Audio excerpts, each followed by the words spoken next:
So we're going to talk about the demise now of King. Yeah. And how it sort of, well, did it fall apart? Is that all right? It's never one thing, is it? I think there was a number of things that came into play on that.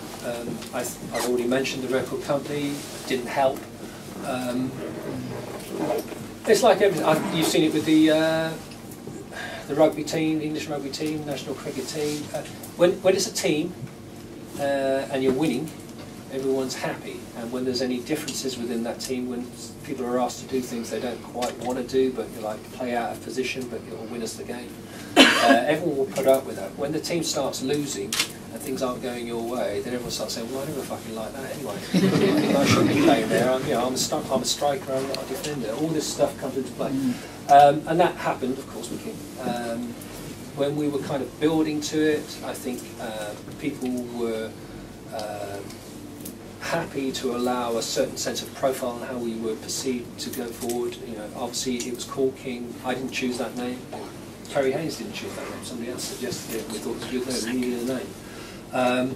But of course, it had become the thing that you thought of King as being me with a group, and it was a group. It very much was a group. We worked as a group, and everyone was happy with that. Of course, when it became very successful. And this is human nature. You've got people saying, whether it's your loved ones, you know, your partner, your girlfriends, your mum and dad saying, yeah, why aren't you doing more? You know, why aren't you doing the interviews? Why is it always about him? That started quite quickly, and that's all really petty and childish. And as a guy in my 50s now, I think, oh, for fuck's sake, why didn't we sort that out better? And I wasn't good at it either. You know, I kind of probably, again, this with experience in hindsight, could have handled it better in the sense of how I responded to those kind of things, just rather than actually like, you know, fuck up, shut up and put up with it, or you know, just talk about it. But we didn't.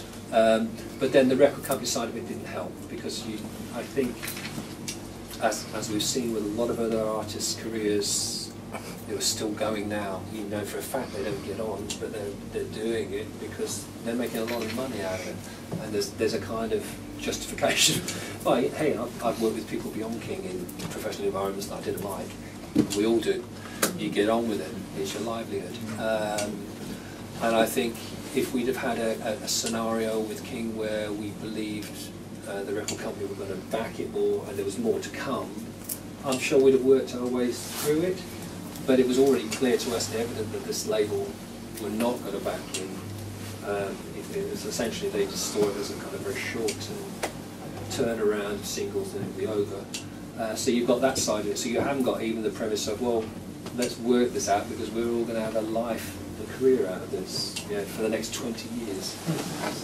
So really, we didn't none of us handled it very well. And again, that comes through experience, adulthood. It's a very English thing. No one talks it through properly. But it's petty, small things all back up, as they do. And my nature as well, I'm just one of those things, you know, in relationship terms, I pretty much grew up on my own. I have an older sister, but she left by the time I was kind of 6 or 7, so I was a single kid. I've got very few friends who are still with me, lifelong friends. And I'm just one of those things in professional terms and friendship terms. If somebody crosses me or lets me down, then I don't feel good about it. You know, I don't feel the same about it. And that happened with us. And so once we kind of broken that trust and friendship, which I thought was there, I couldn't really get, and that is my fault. You know, I would say, again, with maturity, I should have found ways to deal with that better. But I felt let down. I felt like, you know, fucking doing all this, we've all done this together, and now you're actually going to be back at me and accusing me of betraying you. It's like, you know what, I don't see you as friends anymore. And that was that really, so that was lost. So, King died. Yeah, it fell apart. Yeah. It fell apart. Yes. I think with hindsight, it's probably, rather than that than carry on and be something which wasn't very good, without any kind of success to back it up. I view it now as a perfect little pop band at its moment. You know, we made some great pop records, we looked fantastic, and we were fantastic for a short period of time. And we touched people for that moment in time, and it remains that moment in time. And that's this thing, I'm sure you're going to say, why did you come back there again? Yeah, well, we'll do that now. Let's ask her the question. That's the way I feel about it. It was that moment in time, and I don't want to dilute it or you know, make it. Its heritage to me is important. I'm very, very proud of it. I'm pleased that it still carries on, that people want to play it, and I hear it. You know, as I say, I meet lots of people who love it, and I'm very pleased with that.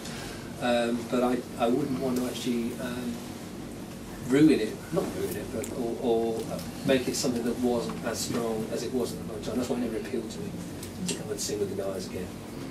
Apart from the fact it'd be a lot of bloody work to actually try and get it together. Yeah. It's just like, do you know what? It's great as it was. It's there, and anybody wants to look at it. It's all there on YouTube. Go and look at it. It's fantastic. Or play the records. It's there, and leave it for that moment, because that's where it's at its best. That's where it's purest. So just to rewind, let's talk about your solo project. Yeah. So I mean, we've got the interview upstairs, and of course you talk quite a lot about that on there, and it's very interesting. The fact that you look back on that now, and you didn't feel it was really you now. Well, no, you're on a momentum. Even though CBS were not interested in King as an ongoing thing, you know, it's business. So contractually, you're still tied in, and they're always speculative. It's that even though people don't really rate you or think it's going to go, they'll give it.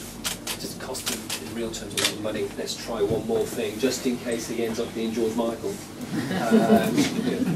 They already had George Michael, but they're greedy. So I got to make a solo album, which I enjoyed doing. You know, I live in the States, 9 months. Worked with some fantastic musicians. Worked with a great producer, Dan Hartman, who some of you may know as a recording artist in his own right. And it was a good experience, but I was out of my depth. I didn't know what I was really doing. I was really just going with the flow. The momentum was there. We kind of knew for ourselves that the one thing that we took away from our American experience with King did get some traction in the States. And we got fucked by CBS, excuse my French. But they pulled the promotion on King. Not because they were anti-King, but because what had happened in the kind of 83 and 84 here in the UK had been a massive explosion in the sense of Michael Jackson and Bruce Springsteen, which was making lots of money. These were all CBS American signed artists. And then you got the Brit explosion through video in the States. So a lot of British artists were going over there, Adamant. I'm talking about CBS records now. Sade, making lots of money. And the Americans were slightly concerned in CBS America that the Europe and UK were not really doing their part in promoting a lot of below Springsteen and Jackson acts that they'd invested in were not getting traction in the UK and Europe, and they felt it was a one-way street. And as Love and Pride was flying up the charts in the States, got to number 45, it was all on, we were on MTV, they pulled all the marketing and promotion on the record, so it stopped, it just dropped straight out. And they did that not just to us, but there were acts happening at that moment in time. So it was politics between the American and English, European CBS.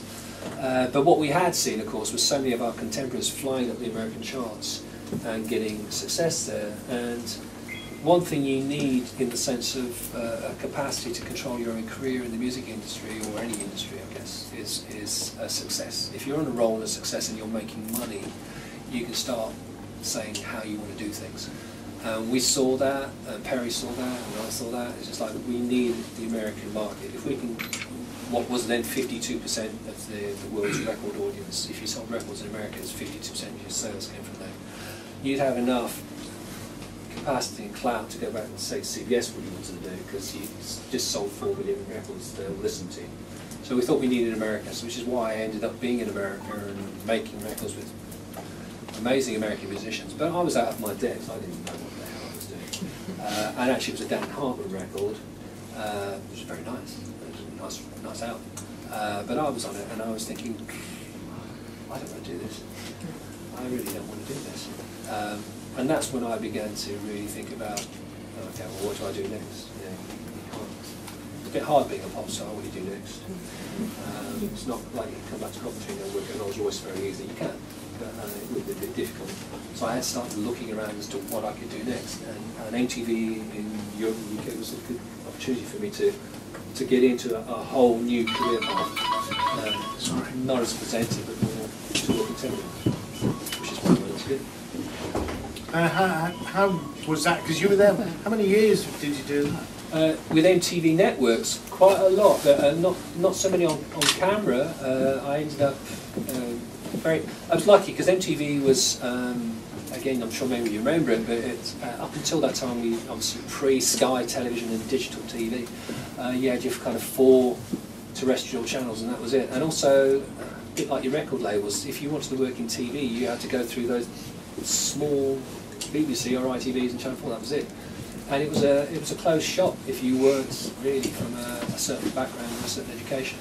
And what MTV did was they kind of gave over control of television to all kinds of people from all different backgrounds and disciplines, not television, you know, from art directors to graphic designers to DJs to pop stars. You know, go and make TV. It didn't matter that you didn't have any clue as to how to make television. That was kind of the look of MTV, it just didn't matter. But it was a fantastic time for me as a complete novice in that world to go into a whole new medium. And they said, well, you produce it if you want to. If you want to produce it, I want to produce a television. Yeah, go do it. Go produce it. And it was the closest to me to being like in making records. I realised in television production terms, that's where things get made. It's not the people that you see on the front of the cameras. It's actually in the sense of developing a show, crafting a show, editing it, putting it out. That all comes from the producers.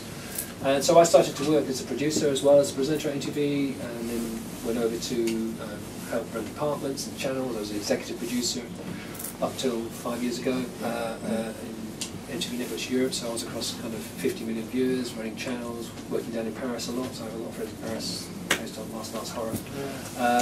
And then I left there, and basically I wanted to stay in music television as such. MTV obviously diversified and began to do a lot of reality TV because that's where they found their audience was, and I did make a few of those programs for them, but a bit like I was saying about reluctant stereotypes and King in making records, I think you have to have a feeling for something to make it good, and I don't really enjoy Geordie Shore or those kind of things. It's not my thing, so there's no point in me making those kind of programs. Wasn't that kind of, so I tend to concentrate on music-based things, and so I do a lot of live music production stuff now. The last few years with Richard and Stevie Wonder, and Kasabian, Paul Weller, Paul Simon.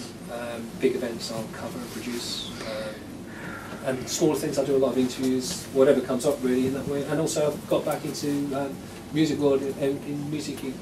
Young acts and producing and working as a consultant with young acts going through. A bit both. Oh, excellent. Yeah. Any names we look out for? Also on Beats, that's the current one I'm working with. Just literally I've just started.